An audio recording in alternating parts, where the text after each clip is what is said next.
వి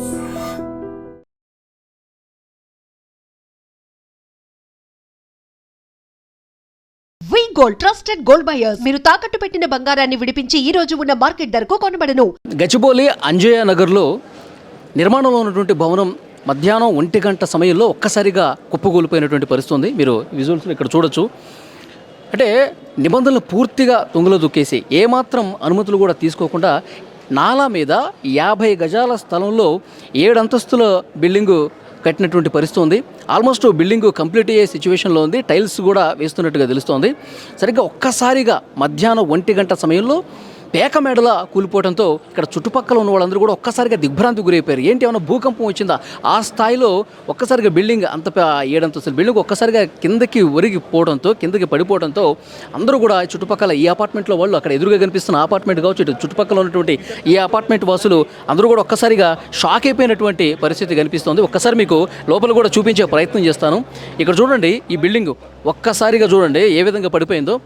ఇక్కడ మొత్తం చుట్టూరు అపార్ట్మెంట్లో ఉన్నాయండి. ఇటు పక్కన అపార్ట్మెంట్ ఉంది, ఈ చుట్టూ అపార్ట్మెంట్లు ఉంటుందో ఇక్కడ చూడండి మొత్తం పేక మెడలో ఏ విధంగా సిమెంట్ దిమ్మిలు కనిపిస్తూ ఉన్నాయి, రాళ్ళు కనిపిస్తూ ఉన్నాయి, ఇనుప సువ్వలు కనిపిస్తూ ఉన్నాయి. మొత్తం ఒక్కసారిగా ఈ పక్కన ఉన్నటువంటి అపార్ట్మెంట్ మీద పడిపోవడంతో అందులో ఉన్నటువంటి 2 వృద్ధులకు కూడా గాయాలైనట్టుగా తెలుస్తుంది. వాళ్ళు కూడా హాస్పిటల్కి తీసుకెళ్లారు. అయితే ఈ బిల్డింగ్లో పనులు చేస్తూ ఉన్నారు కార్మికులు 2 ఉన్నారు. మధ్యప్రదేశ్కు సంబంధించినటువంటి కార్మికులుగా తెలుస్తుంది. వాళ్ళు ఆ శిథిలాల్లో కూరుకుపోయి ఆన్ ది స్పాట్ ఒక్కసారిగా కూలిపోవడంతో వాళ్ళు 2 చనిపోయినటువంటి పరిస్థితి ఉంది. ఇంకా ఎవరైనా ఉన్నారేమో అని చెప్పి ఇక్కడ ఉన్నటువంటి ఎన్డీఆర్ఎఫ్ బృందాలు, ఎస్డీఆర్ఎఫ్ బృందాలు, ఫైర్ సిబ్బంది, హైడ్రా సిబ్బంది అందరూ కూడా చెక్ చేస్తూ ఉన్నారు. ప్రతి అణువు కూడా గాలిస్తూ ఉన్నారు. ఇంకెవరన్నా ఇందులో చిక్కుకుపోయి ఉన్నారా, ఇందులో ఇంకేదన్నా మృతదేహం ఏమన్నా ఉందా అని చెప్పి వాళ్ళు వెతుకుతున్నటువంటి సిచ్యువేషన్ కనిపిస్తోంది. ఒకసారి అంటే ఈ బిల్డింగ్ కూలిపోవడంతో దీని తీవ్రత ఏ విధంగా ఉందో కూడా ఒకసారి మీకు ఇక్కడ చూపించే ప్రయత్నం చేస్తాం. చూడండి, ఒక్కసారి ఆ బిల్డింగ్ చూడండి, ఎదురుగా ఇప్పుడు మీకు కనిపిస్తున్నటువంటి ఆ బిల్డింగ్ చూద్దాం. ఒక్కసారి అది చూడండి, మొత్తం పడిపోవడంతో ఒక్కసారిగా కిందకి ఒరిగిపోవడంతో మొత్తం దానికి ఎడ్జెస్ అన్నీ కూడా పూర్తిగా first floor, second floor, third floor మొత్తం ఆ ఇటుకలు, ఆ రైలింగ్ అవి కూడా ఏ విధంగా ఊడిపోయాయి చూడండి. అంటే ఆ బిల్డింగ్ పడిపోతూ చుట్టుపక్కల ఆనుకొని ఉన్నటువంటి ఆ బిల్డింగ్స్ మీద కూడా ఆ ప్రభావం అనేది చాలా క్లియర్గా కనిపిస్తుంది. సో 2 చనిపోయినటువంటి పరిస్థితి ఉంది. ఇంకెవరైనా ఉన్నారేమో అని చెప్పి గాలిస్తూ ఉన్నారు, లోపల వెతుకుతూ ఉన్నారు. ఒకసారి ఇక్కడ చూడండి, దీని మీద ఏ విధంగా పడిపోయిందో కూడా ఈ దృశ్యాలు మీకు కనిపిస్తోంది. మొత్తం అంటే నాలా మీద కట్టారు.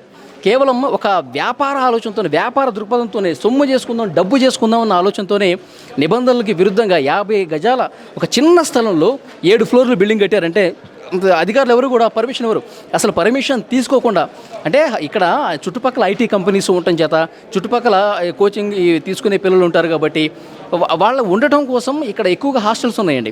సో ఈ హాస్టల్స్ యజమానులు ఏం చేస్తారు, పూర్తిగా నిబంధనలన్నీ కూడా పాటించకుండా ఎన్ని ఫ్లోర్లు కడితే, ఎన్ని రూములు కడితే అంతమంది ఇక్కడ హాస్టల్లో ఉంటారు కాబట్టి అంత డబ్బు వస్తుందన్న ఉద్దేశంతో కేవలం వ్యాపార ఆలోచనతోనే ఈ విధంగా బిల్డింగ్ల నిర్మాణం జరుగుతున్నటువంటి పరిస్థితి కనిపిస్తుంది. ఇంతకుముందే హైడ్రా కమిషనర్ రంగనాథ్ ఇక్కడికి వచ్చారు, పూర్తిగా పరిస్థితిని పరిశీలించారు. రంగనాథ్ మొత్తం ఈ చుట్టూ అంతా తిరిగి పరిశీలించారు. నాలా ఎంతో ఏ మేరకు ఉంది, నాలా మీద వీళ్ళు ఎప్పటి నుంచి ఇది కన్స్ట్రక్షన్ స్టార్ట్ చేశారు. సాజిద్, బిల్డర్ పేరు సాజిద్గా తెలుస్తుంది. అతను ఫోన్ స్విచ్ ఆఫ్ వస్తుంది. సో అతను ఎక్కడున్నాడో కూడా పోలీసులకి ఇప్పటివరకు అప్డేట్ లేదు. అతని కోసం గాలిస్తున్నటువంటి సిచ్యువేషన్ అయితే ప్రజెంట్ కనిపిస్తోంది. సో చూడండి మొత్తం ఏ విధంగా బిల్డింగ్ పడిపోయిందో. ఈ బిల్డింగ్లో ఉన్నవాళ్ళు, ఇటు పక్కన బిల్డింగ్లో ఉన్నవాళ్ళు ఒక్కసారిగా హడలెత్తిపోయారు. పక్కన హాస్టల్ ఒకటి ఉంది. ఆ హాస్టల్లో ఉన్నటువంటి విద్యార్థులు అందరూ కూడా ఒక్కసారిగా భయంతో పరుగులు పెట్టినటువంటి పరిస్థితి ఉంది. అసలు ఏమైంది, ఈ బిల్డింగ్ ఎందుకు పడిపోయింది అన్నది ఆ క్షణంలో ఎవరికి అర్థం కాల. ఇక్కడే ఈ నిర్మాణం జరుగుతున్నటువంటి ప్రాంతంలోనే ఈ అపార్ట్మెంట్లో వాళ్ళు కూడా వీళ్ళందరూ ఆడుకుంటూ ఉంటారు. ఇది మధ్యాహ్నం సమయం కాబట్టి, మధ్యాహ్నం సమయం అంటే లంచ్ టైము కావటం చేత ఇక్కడ పెద్దగా ఎవరు లేరు. అదే సాయంత్రం సమయం అనుకోండి, సాయంత్రం సమయం అయితే చిన్నపిల్లలందరూ కూడా ఈ అపార్ట్మెంట్లో ఉన్న ఫ్యామిలీస్ చాలా ఉన్నాయి, ఆ పక్క అపార్ట్మెంట్లో ఫ్యామిలీస్ చాలా ఉన్నాయి, ఇటుపక్కన కూడా చాలామంది కుటుంబాలు ఉన్నాయి. వాళ్ళందరూ పిల్లలు కూడా ఈ ప్రాంతంలోనే ఆడుకుంటూ ఉంటారండి. ఇక్కడ చాలా సంతోషంగా ఆడుకుంటూ పిల్లలందరూ కూడా సాయంకాలంలో గడుపుతూ ఉంటారు. ఒకవేళ ఈ ప్రాంతంలో కనుక పిల్లలు ఆడుకుంటున్నటువంటి టైంలో ఈ ప్రాంతంలో ఎవరైనా వృద్ధులు సాయంకాలంలో వాకింగ్ చేద్దామని చెప్పి ఇంట్లోంచి బయటికి దిగి ఈ విధంగా ఈ మార్గంలోనే వస్తారు. ఒకవేళ ఆ టైంలో కనుక ఇది జరుగుంటే కనుక, సాయంత్రం సమయంలో కనుక ఇక్కడ జరుగుంటే కనుక ఇందులో పనిచేసే వాళ్ళ సంఖ్య కూడా ఎక్కువ ఉంటుంది. ఆ టైంలో ఇక్కడ రాత్రులు కూడా వర్క్ చేస్తారంట. సో పనిచేసే వాళ్ళు ఉంటారు, ఇక్కడ పిల్లలు ఉంటారు, కుటుంబాలు తిరుగుతూ ఉంటాయి, పిల్లలు ఆడుకుంటూ ఉంటారు. ఆ టైంలో కనుక జరుగుంటే ప్రమాద తీవ్రత ఇంకా ఎక్కువ జరుగుండేది, ఇంకా మృతుల సంఖ్య పెరుగుండేది. కానీ అదృష్టవశాత్తు మిట్ట మధ్యాహ్నం 1 గంటకు జరగడం చేత చాలామంది భోజనానికి వెళ్ళిపోయారు, కొంతమంది కార్మికులు ఇక్కడ లేరు. సో ఇద్దరు మాత్రమే లోపల ఉన్నట్టుగా తెలుస్తుంది. ఆ ఇద్దరు కూడా ఆ మృతదేహాల్ని బయటికి తీశారు. ఇంకా ఏమైనా ఉన్నారా, ఇంకా లోపల ఇంకేమైనా పనులు చేసుకుంటూ ఎవరైనా కార్మికులు ఉన్నారా అని చెప్పి డాగ్ స్క్వాడ్ను కూడా తీసుకొచ్చి ఈ మిగతా కొన్ని పరికరాలు కూడా తీసుకొచ్చి వెతుకుతూ ఉన్నారు. అది టార్చ్ లైట్ మనం చూడొచ్చు. ఎన్డీఆర్ఎఫ్ సిబ్బంది టార్చ్ లైట్ పట్టుకొని లోపల ఎక్కడైనా ఏమైనా అరుపులు వినిపిస్తాయా, ఎక్కడ ఎవరైనా ఉన్నారా, కొన ప్రాణాలతో ఏమైనా కొట్టుమిట్టాడుతూ ఎవరైనా ఉన్నారా అని చెప్పి వెతుకుతున్నటువంటి దృశ్యం కూడా ఇక్కడ మనకి చాలా క్లియర్గా కనిపిస్తుంది.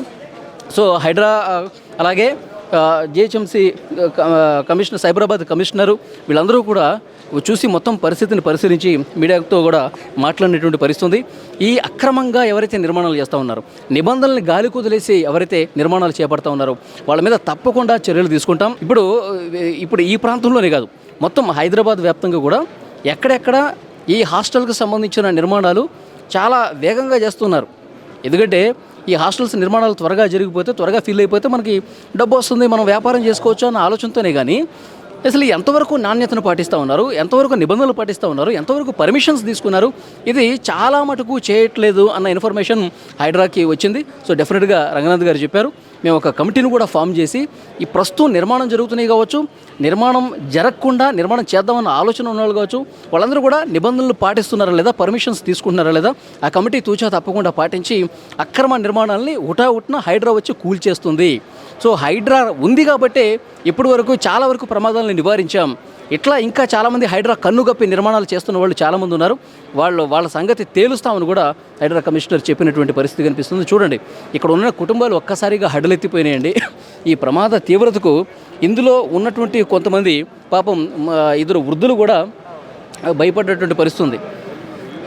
ఇక్కడ చూడండి, చుట్టుపక్కల అపార్ట్మెంట్లో వాళ్ళు ఏమన్నా మాట్లాడతారేమో, మనం ఒకసారి అడిగే ప్రయత్నం చేద్దాం. భయ్యా, మీరు ఈ టైంలో ఉన్నారా ఇక్కడ జరిగినప్పుడు? ఎవరున్నారండి? మీకు శబ్దం వచ్చిందమ్మా? శబ్దం వచ్చిందా? ఒక్కసారి మాట్లాడండి. ఇది మధ్యాహ్నం జరిగింది కదా, సో 1 बजे हुआ ना, ये 12:30 को हुआ. सडन वहाँ पे इलेक्ट्रिशियन और काम कर रहे थे, इलेक्ट्रिशियन था और एक नॉर्मल बंदा था.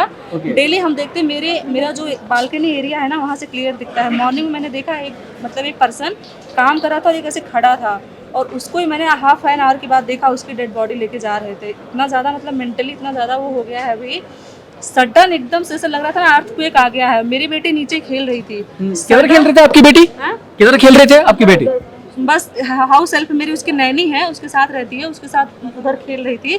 जैसे इतना ज़्यादा आवाज़ है, जैसे बम ब्लास्ट होता है ना, लग रहा था कि 100 बम को एक साथ ही ब्लास्ट कर दिया हो. इतना ज़्यादा साउंड था और कुछ भी नहीं दिख रहा था, डस्ट दिख रहा था ओनली. मैंने बालकनी से देखा, मुझे लगा कि अर्थक्वेक आ गया क्या, इतना ज़्यादा साउंड था.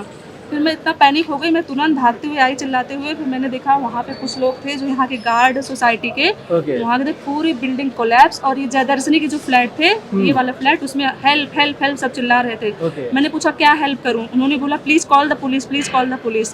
सो मेरी नीचे उतर के इधर आए थे आप? हाँ जी, तुरंत मेरी बेटी नीचे थी ना, जैसे मुझे पता भी नहीं था उस टाइम की बिल्डिंग कोलैप्स हुई है. बस मैंने देखा जब आवाज़ आई मुझे, और मैंने देखा कि डस्ट पूरा दिख रहा है. अब मुझे उतना समझ नहीं आया उस टाइम कि अर्थक्वेक है, क्या हुआ है, क्यों इतना ज़्यादा डस्ट आया. जब मैं नीचे आई तब मैंने देखा कि पूरा बिल्डिंग कोलैप्स हुआ. और जयदर्शनी के ये वाला फ्लैट भी थोड़ा डिस्ट्रॉय हुआ है ना, वहाँ पे लोग चिल्ला रहे थे हेल्प हेल्प हेल्प.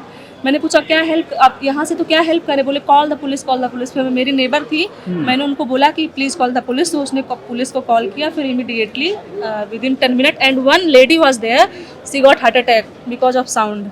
जयदर्शनी में immediately within 30 minute care hospital से एम्बुलेंस आया, she was admitted. And after half an hour 2 person की डेड बॉडी हमारे आंखों के सामने से निकाल के ले गए. और ये बिल्डिंग पूरा इलीगल थी. आई डोंट नो कि गवर्नमेंट ने कैसे परमिशन दिया, पूरा इलीगल थी. हम डेली देखते, हम डेली सोचते कि ये कैसे बंद है, इतना सफोकेटिंग, और बिल्कुल एकदम उसमें कोई स्ट्रेंथ नहीं थी. देख के कोई भी बोल सकता कि कोई भी स्ट्रेंथ नहीं थी. गवर्नमेंट क्यों ऐसा करी मुझे नहीं पता खुद भी. ఇది చాలా క్లియర్గా ఆమె చెప్తోంది. సరిగ్గా మధ్యాహ్నం 12:30 సమయంలో ఇది జరిగింది. సో ఆ టైంలో నేను చూశాను, మా పిల్ల ఇక్కడే, మా అమ్మాయి వాళ్ళ అమ్మమ్మ దగ్గర ఆడుకుంటూ ఉంది. ఒక్కసారిగా ఏదో ఒక బాంబ్ బ్లాస్ట్ జరిగినట్టుగా 100 బ్లాస్టులు జరిగినట్టుగా అంత శబ్దం వచ్చింది. ఆ శబ్దం వచ్చేసరికి అందరూ కూడా ఉలిక్కిపడ్డాం. ఈ అపార్ట్మెంట్లో ఉన్న వాళ్ళందరూ కూడా హెల్ప్ హెల్ప్ హెల్ప్ అని చెప్పి అరిచారు. సో మేము ఏమి హెల్ప్ చేయాలి అంటే పోలీసులకి కాల్ చేయండి అని చెప్పేసి అన్నారు. అయితే ఈ అపార్ట్మెంట్లో ఉన్నటువంటి ఒకరికి సడన్గా హార్ట్ అటాక్ కూడా వచ్చిందంట. సో వెంటనే అంబులెన్స్కి ఫోన్ చేస్తే ఒక అంబులెన్స్ కూడా వెంటనే వచ్చింది, ఒక అరగంటలో వచ్చింది. ఆమెని అంబులెన్స్లో ఆసుపత్రికి కూడా తీసుకెళ్ళిన పరిస్థితుంది. చూడండి, అంటే ఎంత పెద్ద తీవ్ర స్థాయిలో ఈ బిల్డింగ్ కొప్పుకూలిపోయింది, ఎంత భయానకంగా ఇక్కడ పరిస్థితులు ఉన్నాయని కూడా చాలా క్లియర్గా మనకు అర్థమవుతుంది. అంటే ఒకటి ఇక చుట్టుపక్కల ఉన్న వాళ్ళు ఒకటే ప్రశ్నిస్తున్నారు, వీళ్ళు భవన నిర్మాణం చేస్తూ ఉన్నారంటే అసలు వీళ్ళకి పర్మిషన్ ఎట్లా వచ్చింది? కేవలం 50 గజాల స్థలంలో, అది కూడా నాలా మీద ఎట్లా పర్మిషన్ ఇచ్చారు? అధికారులు బాధ్యత ఉండాలి కదా. వాళ్ళు చెరువుల దగ్గరికి పోయి అక్కడికి పోయి ఆ నిర్మాణాలు తొలగిస్తున్నారు, కానీ ఇళ్ల మధ్యలో ఈ విధంగా ప్రమాదాలు చేస్తూ ఈ బిల్డర్ ఒక ఉగ్రవాదితో సమానం, అంతే కదా. నిబంధనలు పాటించకుండా ఇష్టారీతన 7 ఫ్లోర్లు 8 ఫ్లోర్లు కట్టేసి చుట్టుపక్కల వాళ్ళని చంపటం అంటే అతను ఒక ఉగ్రవాదితో సమానం కదా. అదే ప్రశ్నిస్తూ ఉన్నారు. ఇప్పటికైనా అధికారులు చాలా క్లియర్గా వాళ్ళకి అనుమతులు చూసి ఇవ్వాలి. ఒకవేళ వాళ్ళ అనుమతులు తీసుకోకుండా వాళ్ళు ఇష్టం వచ్చినట్టు వాళ్ళు నిర్మాణాలు చేస్తుంటే హైడ్రా టీం అనేది ఒక స్పెషల్ టీము ఈ నిర్మాణంలో ఉన్నటువంటి వీటి కోసమే కేటాయించి వాళ్ళు పరిశీలించాల్సినటువంటి అవసరం ఉంది, పర్యవేక్షించాల్సినటువంటి అవసరం ఉంది. ఎందుకంటే చుట్టుపక్కల ఉన్న వాళ్ళు చనిపోయే పరిస్థితులు ప్రస్తుతం కనిపిస్తున్నాయి. పక్క బిల్డింగుల మీద, పక్క అపార్ట్మెంట్ల మీద పడిపోయి వాళ్ళందరూ కూడా గాయాల పాలయ్యి చనిపోయే పరిస్థితి ఉంది. కాబట్టి డెఫినెట్గా దీన్ని అధికారులు చాలా సీరియస్గా తీసుకోవాల్సినటువంటి అవసరం అయితే కనిపిస్తోంది.